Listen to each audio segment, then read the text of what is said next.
Quien suscribe, diputada Miriam Judith González Sheridan, integrante de esta 74ª legislatura del Congreso del Estado de Veracruz, con fundamento en los artículos 34, fracción primera de la Constitución Política del Estado de Veracruz de Ignacio de la Llave, 48, fracción primera de la Ley Orgánica del Poder Legislativo del Estado de Veracruz de Ignacio de la Llave, y 8, fracción primera del Reglamento para el Gobierno Interior del Poder Legislativo del Estado de Veracruz de Ignacio de la Llave. Someto a consideración de esta soberanía la presente iniciativa con proyecto de decreto por el que se adiciona un primer párrafo a la fracción primera del artículo 202 y se recorren los subsecuentes en su orden del Código número 586 penal para el Estado del Estado Libre y Soberano del Estado de Veracruz de Ignacio de la Llave, bajo la siguiente exposición de motivos. Como sabemos, en la reforma constitucional publicada en el Diario Oficial de la Federación el 18 de junio de 2008, se estableció un nuevo sistema de impartición de justicia penal en nuestro país. Transitamos del sistema penal inquisitivo, escrito y secreto, al sistema penal acusatorio adversarial, que tiene por objeto el esclarecimiento de los hechos, la protección del inocente, la búsqueda de que el culpable no quede impune y la reparación del daño. En este orden de ideas, la implementación del juicio oral y acusatorio en su rectoría con los principios de publicidad,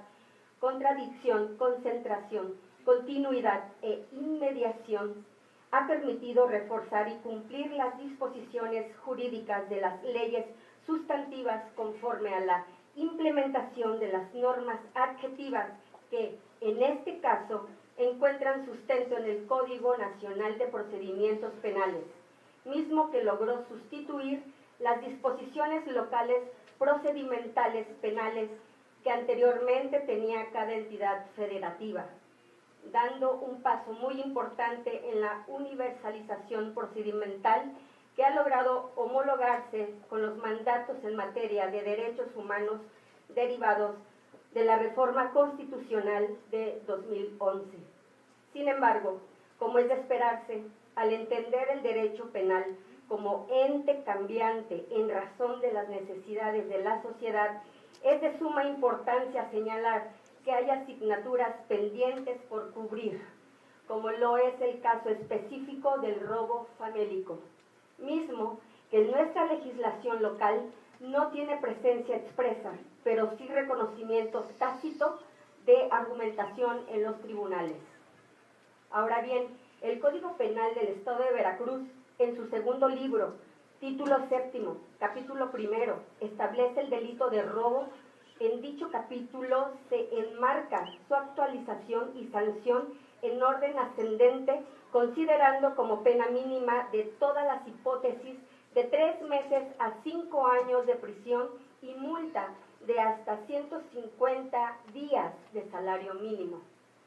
Como nos podemos dar cuenta, no existe de manera expresa la consideración del robo famélico, por lo tanto, quien por primera vez logre delinquir contra el patrimonio de otra persona por hambre o producto de necesidad básica para sí mismo o su familia, de acuerdo a lo dispuesto en el numeral 202 del Código Penal local, será sancionado conforme se encuentre establecida la pena mínima de delito de robo, es decir, cuando el valor de lo robado no excediere de 100 días de salario mínimo, evidenciando con ello una inocultable falta de justicia con respecto a lo robado por necesidad y en razón de su proporcionalidad. En México existen más de 7,000 personas en la cárcel que cumplen condenas de hasta 10 años por robos menores de alimentos, los cuales comúnmente son cometidos por personas de escasos recursos económicos que se ven imposibilitadas de satisfacer sus necesidades básicas de subsistencia. De acuerdo al Consejo Nacional de Evaluación de la Política de Desarrollo Social, entre 2008 y 2016, la pobreza aumentó de 49.5 millones a 53.4 millones de personas. Hoy en día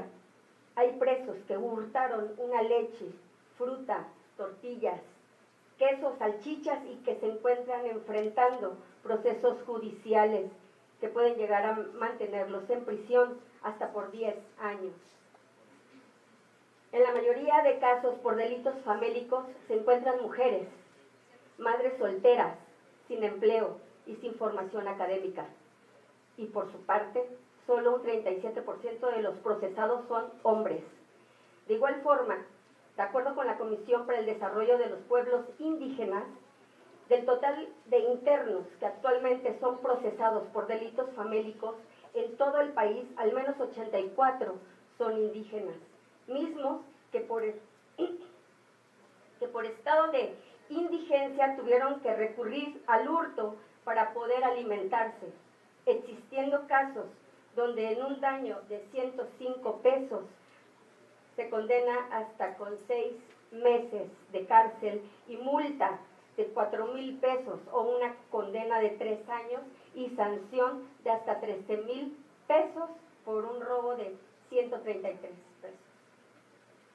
El 97% de los procesos penales que se instruyen por robar alimentos